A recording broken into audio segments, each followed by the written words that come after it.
네, 반갑습니다. 네, 반갑습니다. 애기도 인사 잘해줬어. 고마워요. 하민이 고마워. 왜 숨어 인사해놓고. 네. 그래요. 한 주간 어떻게 보내셨습니까? 날씨가 갑자기 많이 추워졌네요. 다음 주에는 뭐 낮에도 영하권에 들어간다고 하는데 또 준비해야 될 것 같아요. 이번 주 쉬는 날 오전에 제가 집 앞에 있는 카페에 갔습니다.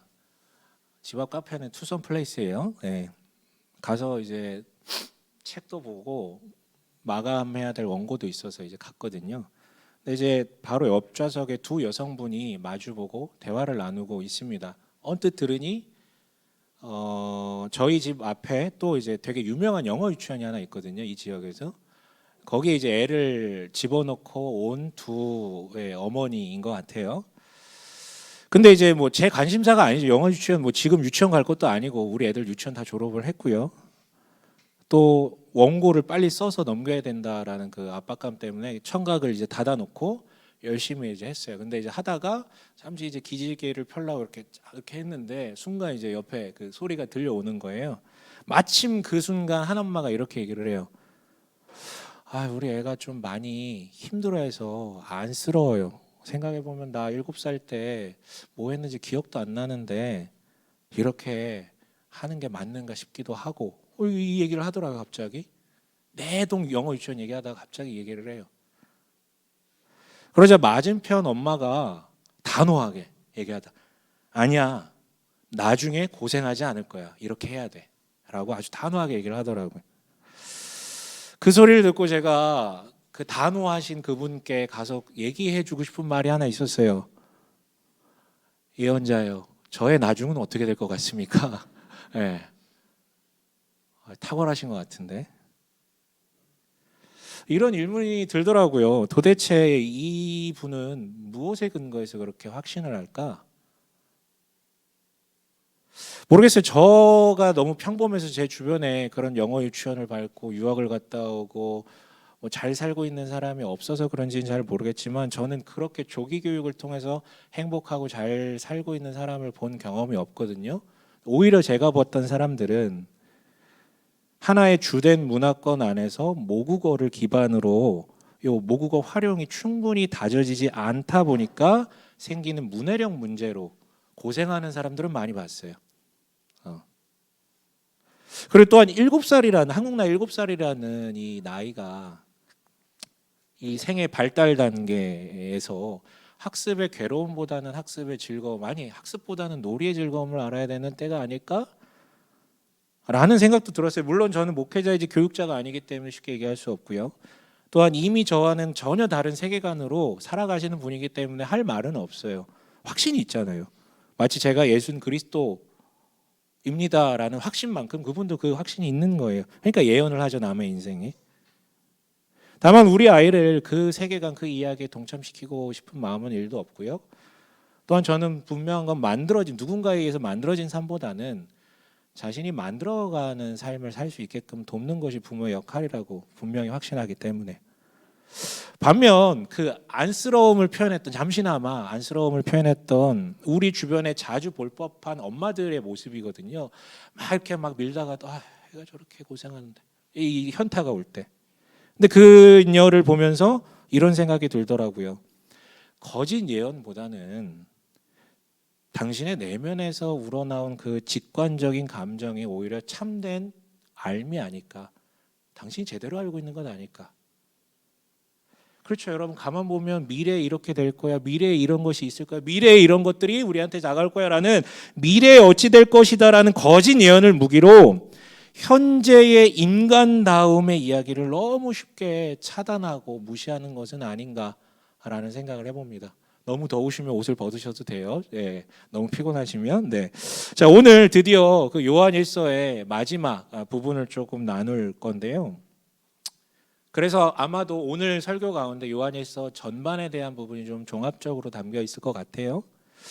이 사도 요한이 지도하던 한 교회에 엄청난 좀 문제가 발생했습니다. 그 빌런은 영지주의 이단이라고 불리는 사람들이었고요. 이 사람들은 성경에서 비롯된 것이 아니라 당대 그리스 철학의 영향, 즉 영은 선하고 육은 약하다, 육신은 악하다라는 개념의 영향 아래 예수에게 신성이 있지만 인성은 없다. 육체성을 인정하지 않았어요. 그러다 보니까 구원받음에 있어서 절대적인 것은 예수가 아니라 내가 뭔가 영적인 깨달음을 얻는 것이었어요. 즉 영적 지식을 얻는 것이었죠. 그래서 이 사람들에게 있어서 가장 중요한 것은 뭐였냐면 아는 것이었어요. 뭐를요? 영적인 지식을 깨닫고 아는 것. 그래서인지 요한은요 오늘 편지를 마무리하면서 이 단어를 반복하면서 쓰고 있거든요. 무슨 단어일까요? 13절 한번 읽어볼게요. 13절이요. 함께 읽어봅니다. 시작.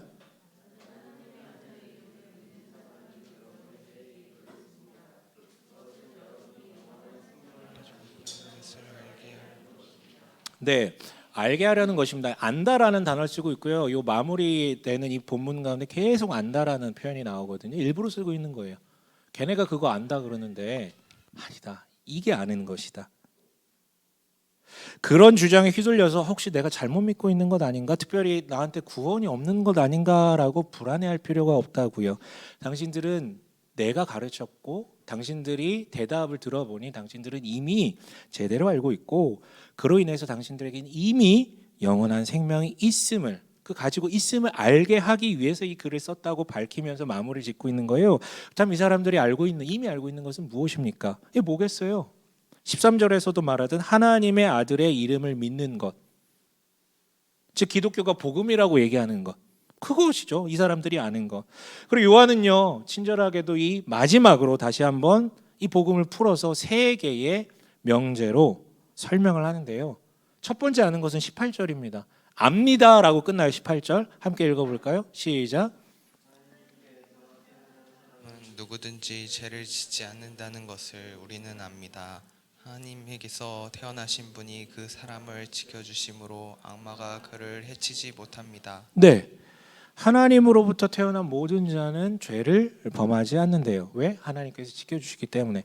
근데 여러분 뭔가 좀 이상하지 않습니까? 제가 요한일서 강해하면서 몇 차례 언급했어요. 예수 믿어도 실수는 당연하다고, 실수할 수밖에 없다, 안 하는 게 이상하다고요. 그렇다면 제 말과 이 요한의 말이 충돌하는 것입니까? 아니요. 이거는요 사실 좀 번역 문제가 있어요. 오역이라고까지는 할 수 없는데 이 헬라어 동사 시제를 좀 다르게 번역할 수 있는 가능성이 있거든요. 그래서 어떤 영어 성경들은 이것을 이렇게 번역해요. 진행형으로. 그래서 죄 지음을 지속하지 않는다라고 번역하고 있습니다. 이게 맞아요. 즉 하나님이 돌보고 지키시기 때문에 죄 지음을 지속하지 않는다라는 것이요. 우리는요 지난주 악마가 아무리 강력해도 하나님이 하시겠다 하신 일, 이미 이루어진 일을 뒤집을 수 없기 때문에 조작이라는 어마어마한 기술을 감행한다라고 나눴어요. 이 거짓말쟁이, 이 조작하는 자의 최종 목적은 뭡니까? 지가 거짓말하면서 최종 목적은 뭐예요? 하나님이 거짓말하고 계시다라고 사람으로 하여금 믿게끔 만드는 게 최종 목적이에요. 그런데요, 이처럼 강력하고 집요하고 교묘한 공격들에도 불구하고 누군가 예수 그리스도로 믿을 수 있다면, 믿고 난 뒤에도 그 믿음을 지속할 수 있다면 이것은 무엇 때문입니까? 우리의 잘함 때문입니까? 나의 의지 때문입니까? 나의 능력 때문입니까? 아니죠. 분명 우리의 노력이 아니라 하나님의 열심 때문이겠죠. 그 열심 때문에 하나님에게서 태어난 어떤 이라도 지속적 죄 아래 머물지 않는다라는 거, 이것을 우리가 안다라는 거예요. 이게 첫 번째예요. 그럼 두 번째는 뭡니까? 두 번째 하는 거 19절 함께 읽어볼까요? 이것도 압니다로 끝나거든요. 함께 읽어볼까요? 시작. 우리가 하나님에게서 났다는 것을 우리는 압니다. 그런데 온 세상은 악마의 세력 아래 놓여 있습니다. 네, 하나님 안에 태어났지만 우리가 여전히 이 세상에서 남은 여생을 살아야 돼요. 하나님 안에서 태어났어도 바로 직행하는 게 아니라 여기서 이미 살고 있어야 된다니까요. 그런데 이 세상은 뭐래요? 악마의 세력 아래 놓여 있대요. 물론 이것도 오해하지 마십시오. 악마가 하나님보다 더 강력하여서가 아니라 하나님의 대리자로 임명받은 하나님의 형상이라고 불리는 이들이 타락해버려서 그들이 이 세상의 문명을 만들다 보니 하나님 나라 문명이 아니라 죄의 나라의 문명을 구축해버렸기 때문에 우리 눈에 보이는 현실이 그러할 뿐이다라는 것이죠. 그래서 결론이 뭐예요? 이런 역설적인 현실 때문에 이 땅에서의 우리의 삶은 끊임없는 유혹과 박해를 마주할 수밖에 없다라는 것. 누군가 물어야 뭐 이런 질문은 뭐 누군가가 아니라 뭐 그리스도인이라면 언젠가는 반드시 물을 수밖에 없는 질문이죠. 왜 세상에 이런 악과 고통의 문제가 이렇게 많습니까? 왜 내 인생은 이렇습니까?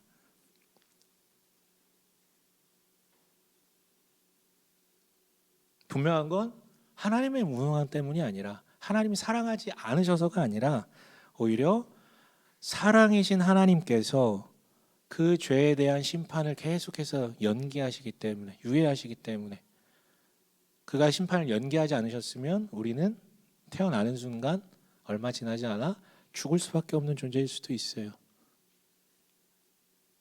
그런데 이 사랑에 의해서 지연된 심판 때문에 이 세상은 죄에 잠식된 이들이 여전히 더 많고 그들이 만들어낸 문화가 훨씬 더 방대하기 때문에, 그래서 악과 고통의 문제를 떠올릴 땐 딱 한 개만 기억하시면 돼요. 하나님의 심판의 지연과 또 뭐냐면 Why me? 사람들은 자꾸 Why me? 왜 나한테 이런 일이 발생합니까? 라고 묻는데 그게 아니라니까요. 성경은 처음부터 얘기하고 있어요. 이 세상이 그렇다고요. 그래서 Why me가 아니라 Why not me? 왜 나한테는 그런 일이 발생하면 안 되는 건데? Why not you? 왜 당신한테는 그런 일이 발생하면 안 되는 건데? 지금 우리 현실이 이런 거라니까. 성경은요, 이런 하나님의 사랑과 반면에 세상과 인간의 실체에 대해서 계속 얘기하고 있습니다. 우리는요, 이것을 분명히 압니다. 그렇다면 아는 것 세 번째는 뭡니까? 20절이요. 함께 읽어볼까요? 시작. 하나님의 아들이 오셔서 그 참되신 분을 알 수 있도록 우리에게 이해력을 주신 것을 우리는 압니다. 우리는 그 참되신 분 곧 하나님의 아들 예수 그리스도 안에 있습니다. 이분이 참 하나님이시요 영원한 생명이십니다. 네, 여러분 이것도 오해하실 필요는 없어요. 이해력을 주셨다라는 게 뭐 예수께서 오셔서 우리 머리에 무슨 뭐 신적 지능을 주입해 주셨다가 아니에요. 이어지는 문장이 해설해 주잖아요. 우리는 그 참된 분 곧 하나님의 아들 예수 그리스도 안에 있습니다라고 얘기를 하는데요. 여러분 인간은요 결단코 자기의 능력으로 하나님을 알 수도 없고요 연결될 수도 없습니다. 두 가지 이유죠. 하나, 능력 때문에 안 돼요. 인간은 유한하고 신은 무한하기 때문에 우리는 하나님을 알 수도 연결될 수도 없습니다. 우리에게 알려질 수 있다면 그는 이미 신이 아니에요. 인간보다 조금 나은 존재지요. 또 두 번째로는 죄의 문제 때문에 알 수도 연결될 수도 없습니다. 죄된 본성을 지닌 인간이 그 거룩한 절대선 하나님을 알 수 있다는 게 불가능합니다. 그래서 아들이 오셨다라는 거예요. 그래서요. 이 우선 능력의 문제를 넘기 위해서 직접 인간의 몸을 입고 인간의 눈높이에 맞춰서 인간의 언행을 통해서 우리한테 가르쳐 주신 것이죠. 또한 죄의 문제를 해소하기 위해 본인이 죄의 대가를 짊어지심으로 이 문제를 해소하셨어요. 그래서 예수를 통해서 우리가 하나님을 알 수 있다는 것, 우리는 그걸 압니다. 자, 어떠세요? 제가 세 가지 알매에 대해 복음을 다시 한번 풀어 설명, 이 세 가지 알매에 대해서 설명을 했는데요. 이 세 가지 알을 통해 도출되는 하나의 결론이 있어요. 다름 아니라 이 하나님이 우리를 너무도 사랑하신다라는 것. 그렇죠? 이 세 가지 암, 즉 진리라고 표현되는 이것을 결국 소개하신 이도, 알게 하신 이도, 믿게 하신 이도, 확신을 주신 이도, 계속 믿게끔 지켜주시는 이도, 계속 인도해 가시는 이도 모두 하나님임을 말하고 있잖아요. 그래서 여러분 이 진리는요 결국 한 문장으로 귀결되는 거예요. 하나님이 우리를 이토록, 세상을 이토록 사랑하신다. 그런데 그 사랑을 우리가 진짜로 알고 받아들이게 되면 나도 그분을 사랑하게 되고요. 또한 여기 사랑이 이미 충만하기 때문에 여기 있는 걸 꺼내서 다른 이들을 사랑하게 됩니다. 여러분 이 세 개만 정말로 정확히 알고 있으면 충분합니다. 더 알아야 되는 건 없어요. 문제는 늘 덜 알아서가 아니라 덜 알아서가 아니라 제대로 알지 못했거나 내게 되지 못했기 때문이겠죠. 근데 여러분 요한이 말하듯 이미 영생이 주어졌음이 분명할 정도로 이 교회 이 성도들은 이미 충분히 알고 있었어요. 근데 왜 이 교회 성도들이 이렇게 흔들리는 거예요? 영지주의라는 그 이단은 왜 이렇게 흔들리는 겁니까? 이 요한 1서의 초반에 분명히 언급했던 문제거든요. 뭐냐면 아까 얘기했잖아요. 믿더라도 인간은 실수하게 된다. 아무리 그리스도 아무리 의인이라도 믿다 보면 헛발질하게 돼요. 성경에 나온 모든 인간이 다 헛발질했어요. 그 위인들도요. 이게 당연한 건데 그럼 또 당연하게 죄책감이 들거든 하나님 앞에. 그러면서 이게 좀 죄과가 무거운 것 같으면 자기 하나님 자녀 아닌 것 같거든. 이런 생각들이 들어요. 이게 당연한 수순이거든요. 그런데 영지주의자들은 이런 죄책감을 느끼는 우리와 다르게 어땠냐면 너무 확신에 차 있는 거예요. 자기는 영적 지식이 있기 때문에 이미 구원, 어느 날 언제 분명히 구원을 받았다는 거예요. 그리고 지 맘대로 막 사는데 아무 죄책감이 없어요. 심지어 이렇게 내가 살 수 있는 것이 하나님이 주신 자유 때문에 이렇게 사는 거라고. 확신에 차서 하고 싶은 대로 다 하고 사는 거예요. 이 모습을 보니까 이 교회 성도들이 막 흔들리는 거야. 내가 잘못 믿고 있나? 난 저 정도의 확신은 없는데 저 사람 어떻게 죄책감 하나도 없이 저렇게 살지?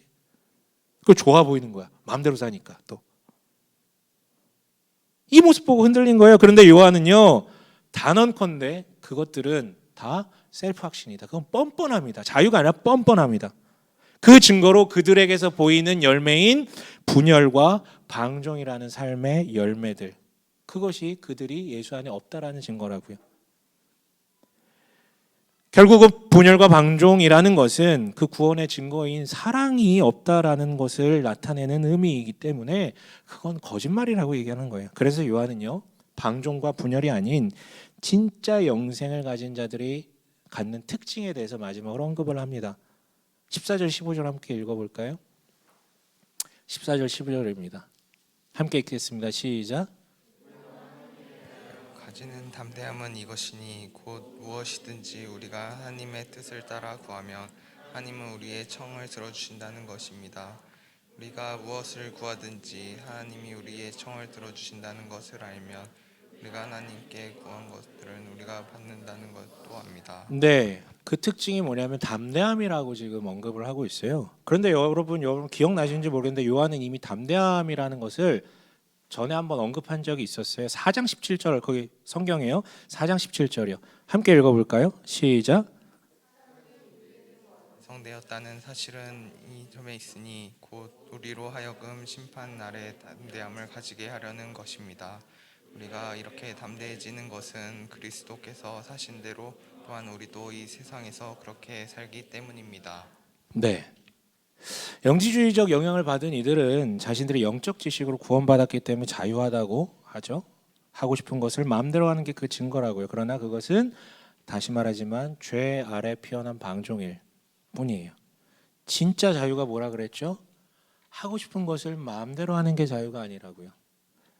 그 무엇에도 구속받지 않기에 어떤 것도 두렵지 않은 상태가 자유한 상태이죠. 하고 싶은 것을 마음대로 하면 그렇죠. 육신은 자유할 수 있죠. 이 마음의 자유는 있을까요? 아니요. 찾아오는 것은 허무함. 허무함. 공허함. 그러나 진짜 자유는 그것에도 굴복되지 아무 것에도 구속당하지 않아요. 두렵지 않아요. 여러분 이러한 담대함이 인간이 스스로의 능력으로 얻을 수 있을까요? 돈 많으면 될까요? 권력 많으면 될까요? 명예가 많으면 될까요? 쾌락 많으면 될까요? 그 어떤 개인의 능력이나 이념이나 성공으로도 얻는 것이 불가능하죠. 오직 예수 그리스도를 믿는 믿음으로 인해서 영생이 내 안에 머물게 될 때 자연스럽게 발생하는 세상 앞에서의 담대함이라는 것에 대해서 요한은 이미 우리에게 소개를 했어요. 그런데 오늘은 또 다른 면의 담대함을 얘기하네요. 14절은 무슨 얘기를 하냐면 앞에서 얘기한 것은 세상 앞에서 가지는 담대함이라면 이 14절은요. 하나님에 대하여 가지는 담대함에 대해서 얘기를 하고 있어요. 여러분 이 그 신약으로 지금 들어온 지 얼마 안 됐는데 구약 시대 사람들은요 늘 하나님을 떠올리면 두려움이 먼저 앞섰거든요. 두려운 존재예요. 거룩하신 하나님 앞에 혹시나 내가 죄가 있어가지고 두드려 맞는 것 아닌가라는 그 두려움이요. 그래서 늘 누가 필요해요? 신관이 중재해줄 신관, 제사장 필요한 거잖아요. 이 대리자를 통해서만 기도를 했어요. 난 그 앞에 직접 갈 수 없어 두려워서. 이것을 가리켜서 제사라고 하는 거예요. 대리적으로 기도해 주는 걸 제사라고 얘기를 하는 거예요. 그런데 예수로 인하여서 영생 아래 있기 때문에 담대함이 생겼을 때 드러나는 현실이 뭡니까? 다이렉트로 하나님께 나아가고 싶은 마음이 생기는 거예요. 두려움이 더 이상 없어서. 그게 바로 직접 기도하는 거예요. 하나님 앞에. 그래서 그 담대함의 징표가 바로 구하면이라고 되어 있고 청하면이라고 되어 있는 기도예요. 기도. 재밌죠. 나를 사랑하시는 그 아버지에 대한 확신이 더 이상 두려움이 아니라 직접 구하고 청하게 만든다라는 것입니다. 다만 방금 14절 15절을 읽었는데 의문이 생기지 않으셨어요? 나는 이거 상처되던데 바로 읽자마자. 네. 안 그러셨어요? 하나님은 구하면 다 들어주시는 건가요? 그러면 잘못 보면 나는 구원받지 못해서 내가 기도하는 거 안 들어주시는 것인가? 그렇게 이해할 수도 있잖아요.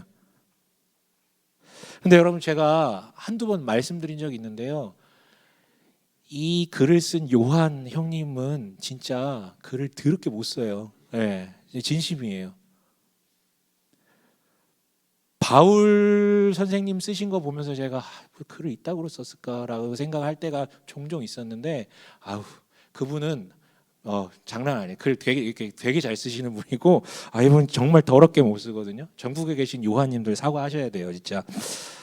하지만 여러분, 하나님께서 이처럼 개떡같이 쓰는 사람도 사용하셔가지고 성경에 이렇게 포함시키게 하셨다라는 것에 대해서 희망을 가지셨으면 좋겠어요. 아무튼 여러분, 표현이 좀 이상해 보이는데요. 사실 이것에 대한 해설이 16절에 이어지거든요. 16절 한번 읽어볼까요? 함께 읽겠습니다. 시작. 든지 어떤 교우가 죄를 짓는 것을 볼 때에 그것이 죽음에 이르게 하는 죄가 아니면 하나님께 간구하십시오. 왜냐하면 하나님은 죽을 죄를 짓지 않은 그 사람들에게 생명을 주실 것입니다. 죽을 죄가 있습니다. 이 죄를 두고 간구하라고 하는 말이 아닙니다. 네, 구하는 것을 모두를 들어주신다는 것처럼 얘기하지만 이어서 무슨 얘기를 뭘 구하라고 지금 제안하고 있어요? 죄 지은 교우들을 위해서 기도하라고 제안하고 있는 거죠. 그렇다면 여러분, 우리가 결국 구해야 될 것을 지정해 주고 있는 거잖아요. 뭘 지정하고 있는 거예요?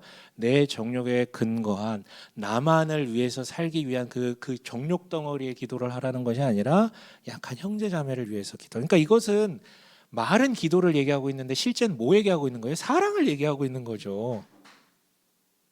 정리하면 여러분, 영생을 얻은 자가 드러내는 열매는 굉장히 다양합니다. 요한은 담대함을 얘기하고 있지만 앞에서는 또 다른 자유도 얘기하고 있고, 바울은 또 다른 성령의 열매들 되게 많아요. 하지만 오늘 요한은 그 중에 담대함을 이야기하고 그것이 기도로 드러난다라고 얘기를 해요. 그러나 수많은 열매들이 결국 모든 열매들이 지향하는 하나의 지점은 뭡니까? 결국 거기에는 분열과 방종 따위는 없고 뭐만 남는다라는 거예요. 사랑만 있다. 그러니까 모든 열매가 지향하는 유일 지점은 사랑이라는 거예요. 그런데 여러분, 방금 16절 읽었는데 여기 또 의아한 점이 있었죠. 죄 지은 교우를 위한 기도에도 조건이 붙었잖아요. 누구요? 죽음에 이르는 죄 혹은 죽을 죄를 지은 자를 위해서는 기도할 필요가 없다고요. 그렇다면 여러분, 도대체 그 죄는 뭡니까? 죽을 죄, 죽음에 이르는 죄. 살인과 같은 중범죄를 이야기하는 것입니까? 혹은 영지주의와 같은 이런 이단 사상을 설파하는 자들을 의미하나요? 여러분, 마태복음 12장 31절에 예수께서 아예 못을 박아주셨어요. 12장 31절 함께 읽어볼까요? 네네, 함께 읽겠습니다. 시작. 그러므로 내가 너희에게 말한다.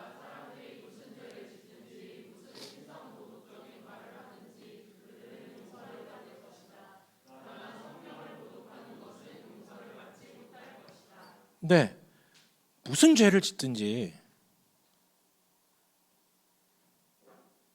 즉 우리가 떠올리는 어떤 행위로서의 죄, 심지어는 여러분, 신성 모독을 대놓고 한 자라도 관계가 없다는 거예요. 용서받을 수 있대요. 그런데 성령을 모독하는 것은 용서받지 못한다. 이게 바로 요한이 말한 죽을 죄와 같은 것이겠네요. 아니, 그렇다면 도대체 악한 행위가 아니라면 대체 용서받지 못할 이 죽을 죄의 정체는 뭡니까? 여러분, 혹시 기억하세요? 우리 예배 시간에 들어오면서 성경 구절 고백하고 시작하지 않나요? 잠시 예배를 위해 기도하고 나서 고백하는 기도문이요. 그 고백이요. 요한일서 1장 9절에 나오잖아요. 함께 읽어볼까요? 시작.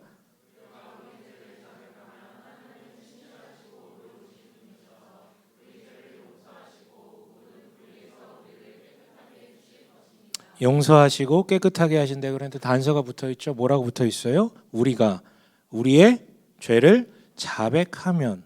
여러분, 이걸 이어붙이시면 될 것 같아요. 저는 목회하면서 종종 그 질문을 받은 적이 있어요. 용서받지 못할 죄라는 라가 무엇이냐. 그리고 이 말에 꽂히신 분들이 종종 되게 많았거든요.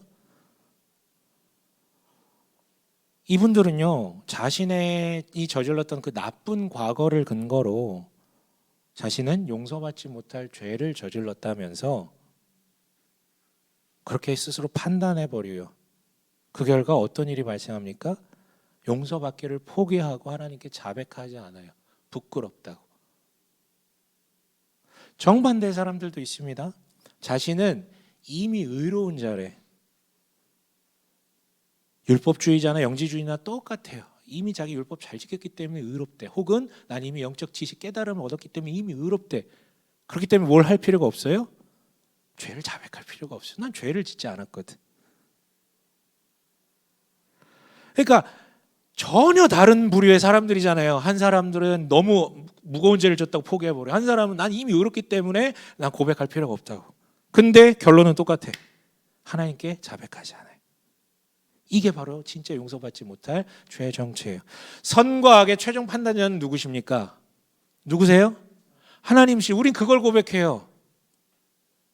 근데 마치 자신이 선과 악에 대해 이미 다 아는 것처럼 이미 스스로 판단을 이미 끝내버린 것. 그래서 스스로 판단을 끝마쳐서 끝까지 용서를 요청하지 않는 상태로 남는 것. 바로 그게 죽을 죄예요.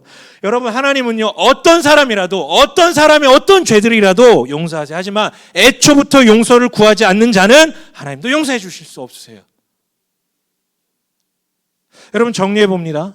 우리는 알아요. 뭘 합니까?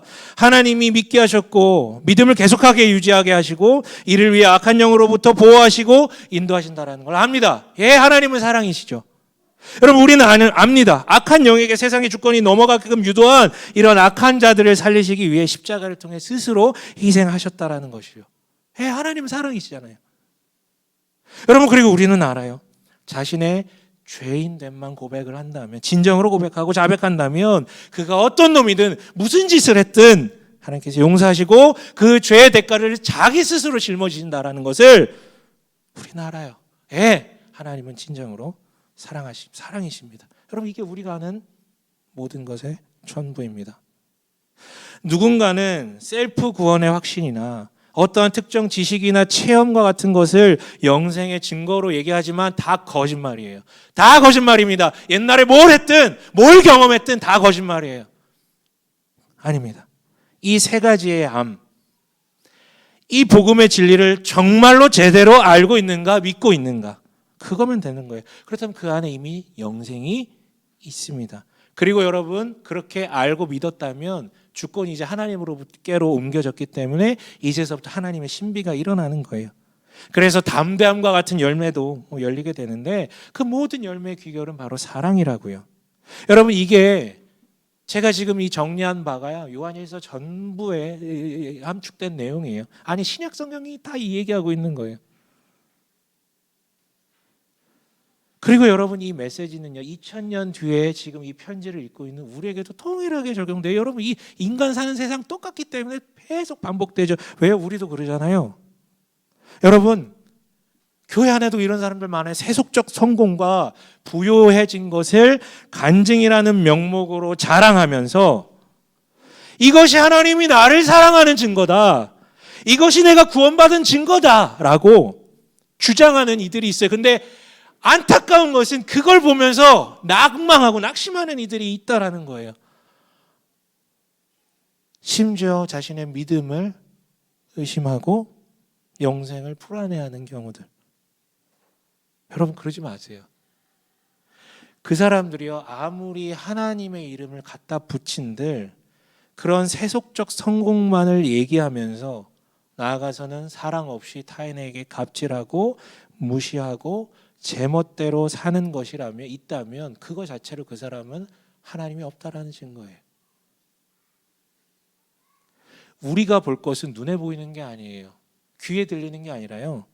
우리가 볼 것은 요한이 말하는 바로 이 세 가지의 알. 즉 복음이 그리스도인이 믿는 바이고 이것이면 충분합니다.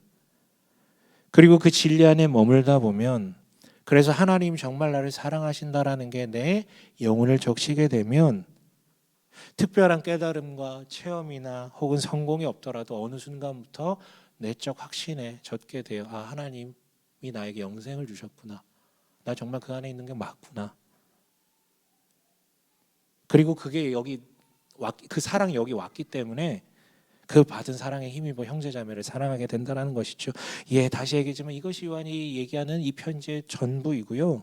이것이 우리가 알고 믿어야 하는 것의 전부입니다. 여러분, 이를 정말로 알고 믿고 계신 분이 있다면 제안할게요. 본문이 말하듯 죄 지은 교우를 위해서 기도해 주시길 바라요. 많습니다. 당장 자기 얘기일 수도 있고요. 내 주변에 여러분이 아는 사람일 수도 있어요. 기도해 주셔야 돼요. 여러분, 아까 용서받지 못할 죄에서 나눴잖아요. 용서를 요청하지 않기 때문에 이것이 죽을 죄가 된다고 말씀드렸는데, 어쩌면 또 하나의 조건은 뭐냐면 그 인간을 위해서 기도해 줄 형제자매라고 불리는, 즉 우리라고 불리는 사람이 단 한 명도 없기 때문에 용서받지 못할 수도 있어요. 죽을 죄로 남아 버릴 수 있다는 것이죠. 아니요, 여러분, 죄 지은 교우를 위해서, 혹시 그가 뉘우치지 못하고 그냥 무마하고 있는 중이라도 그럼 그를 위해서 기도해 주셔야 합니다. 저 자신 가망이 없어 라고 하지 마시고요. 당신의 눈물의 기도가 씨앗이 되어서 하나님의 역사가 일어날 토대가 될 수 있습니다. 신비가 일어나는 것이죠.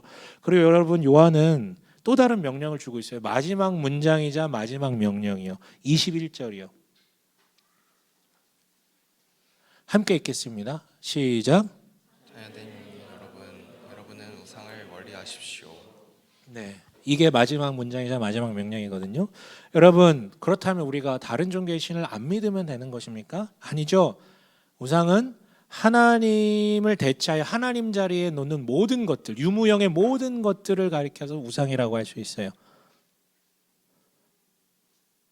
그리고 악마는 그 믿음의 대상이 하나님만 아니면 되기 때문에 온갖 조작을 가동하여서 그 자리에 다른 것을 놓으려고 열심을 내죠. 그래서 여러분, 우리가 이 명령에 따르려면 두 가지 접근법이 필요한데요.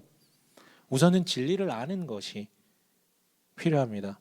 예, 여러분, 진리요. 즉 우리가 나눴던 그 세 가지 암, 이것이 진짜 내 것이 되기 위한 여정이 필요하다고요. 그렇다면 여러분, 만약에 진짜 진리를 확실히 알게 된다면 그 어떤 상황이 내 앞에 펼쳐지더라도 하나님의 사랑이 늘 앞서게 되거든요. 이것만큼 흔들림 없는 사실이 없으니까요. 그런데 여러분, 이 진리를 아는 것에 있어서 별다른 묘수는 없습니다. 여러분, 누구도 주입해 줄 수 없어요.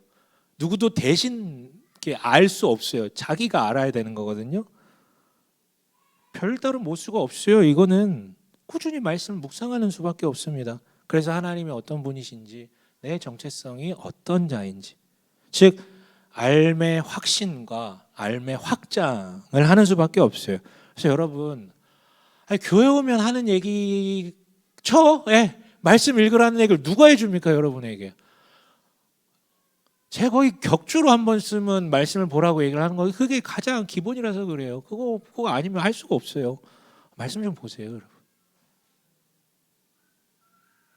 그리고 필요하다면 그것을 응집하여 기억하고 최화할 수 있는 시간을 가지세요. 그것을 가리켜서 양육이라고 얘기할 수 있습니다. 일부러 별도의 시간을 내어서 좋은 교사 혹은 이끄미와 함께 하나님의 그 사랑을 기억하고 상기하고 내면화하는 자리를 가지셔야 돼요. 그런데요, 만약에 이 중에도 있을 수 있는데, 나는 이미 다 알아. 어려서부터 교회 다녔는데, 아이고 목사님 하는 얘기 다 알아. 이미 난 다 알아. 그래서 나는 필요 없어라고 여긴다면 그것이 바로 그 사람이 죽을 죄라고 불리는 그 죄에 가까워진 상태라고 이해하시면 좋을 것 같아요. 하나님에 대한 이해가 이렇게 많은데 어떻게 다 알아요? 핵심 진리는 간단하지만 하나님은 너무 풍성합니다. 더 아셔야 돼요. 또 하나의 접근법은 분별입니다. 우상의 정체를 분별하는 게 필요해요. 그래야 여러분, 나도 우상을 멀리할 수 있어. 저거 우상이야 라고 분별이 되면 멀리할 수 있고요. 또 우상이 분별이 되어 누군가를 돕고 기도해 줄 수 있어요. 그럼 남을 위한 기도 아무렇게나 하면 안 되죠? 그럼 중보기도가 뭡니까? 제가 원하는 거 대신 기도해 주는 겁니까? 아 그래, 그게 너의 기도 제목에 내가 기도해 줄게. 이게 중보기도입니까? 아니요. 그가 원하는 걸 대신 기도해 주는 게 아니라 그가 원하지 않아도 그 사람에게 진짜 필요한 것을 기도해 주는 게 중보기도죠. 그래서 여러분 분별이 필요해요. 제가 원하는 게 진짜 맞는 것인지. 다만 우상에는요, 보편적인 우상도 있고 특수한 우상도 있음을 기억해야 돼요. 보편적 우상은 뭐냐면 나만이 아니라 인간이라면 동서고금을 막론하고 마주하게 되는 우상들을 얘기하죠. 타종교의 신이 그럴 것이고 만몬이라고 불리는 신, 즉 돈이 그럴 것이고요. 또한 행복을 추구하고자 추구하는 그 수단들 있잖아요. 쾌락이나 명예나 권력이나 관계들도 여기에 해당되겠죠. 무엇보다도 자기 자신이 그 우상의 꼭대기에 앉아 있겠죠. 이게 보편적인 우상이에요. 물론 그런 것 말고 이 시대와 세대에 도드라진 우상들도 있어요.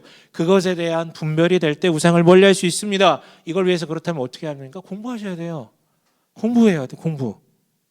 도대체 이것들이 왜 유행하고 왜 끌리고 그 기저에 이걸 끌려당기는 그 기저에 어떤 의식이 내포되어 있는지 공부해야 돼요. 이거는 성경을 보면서도 알 수 있지만 공부하셔야 돼요. 반면에 특수한 우상은 뭐냐면 나에게만 해당되는 우상이 있을 거예요. 나한테 유독 취약한 우상. 모두가 아니라 저 사람은 전혀 거기에 흔들리지 않는 나에게만. 이것을 위해서는 자기 이해가 필요하죠. 나의 근원적 욕구는 뭐가? 내 악덕은 뭔가? 뭐만 내 앞에 나타나면 내가 그렇게 흔들리는가? 분별을 위해서는요, 세상에 대한 이해와 자기 자신에 대한 그 공부가 필요해요. 다만 여러분, 우리가 그럼 주구장창 책상에 앉아서 공부하면 다 되는 것입니까? 또 그건 또 아니죠. 우리의 지능은 한계가 있고요. 우리가 배울 수 있는 시간의 한계가 있고요. 나아가 우리가 아무리 많이 배워도 내 안에 지혜라는 것은 늘 내 안에 욕구와 다 뒤섞여 있기 때문에 분별이 안 되는 영역이 분명히 있어요. 자기 앞가림이 안 되는 영역들이 있다고요. 그러나 우리가 앞서 뭐라고 얘기했습니까? 우리가 하나님께 구한 것들은 우리가 받는다라는 것을 압니다라고 얘기를 했죠. 그리고 이 분별은요, 영적 분별은요, 하나님을 사랑하기 위해서, 이웃을 사랑하기 위해서 반드시 필요한 것이잖아요. 그렇다면 답은 나오죠. 우상의 분별을 위해 기도할 때 하나님께서는 반드시 응답하신다라는 것을요. 반드시요. 반드시. 차분한 마음으로 조급하지 않게 시간을 두고 묻는 것이죠. 알려주실 거예요. 근데 차분하지 않고 조급해하며 아니면 아예 하나님을 떠올리지 않는 상황 가운데 있기 때문에 분별이 안 되는 것입니다. 분별을 위해 기도하십시오. 알려주실 것입니다. 말씀을 마치게 여러분, 진리 즉 바른 알매 기반하여 추구된 바른 믿음은요, 당연히 바른 정감을 만들어내고요, 나아가 바른 행동을 만들어냅니다. 오늘은 무슨 얘기했죠? 그 바른 믿음이 담대함을 만들어내고 기도라는 행동을 만들어낸다고요. 여러분, 부디 당신이 바로 알고 믿길 원합니다. 그리고 우리가 알아야 될 유일한 알은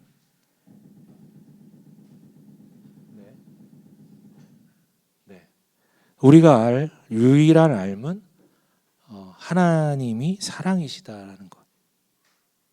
그래서 예수가 그리스도이시다라는 그것으로 그 사랑이 증명됐다라는 것. 그것이 당신에게 구원의 확신을 만들고 사랑을 만들어낼 것입니다. 여러분, 그 하나님의 사랑에 힘입어 하나님을 사랑하고 기꺼이 형제 자매를 사랑하는 우리 되시길 주님의 이름으로 간절히 축원합니다.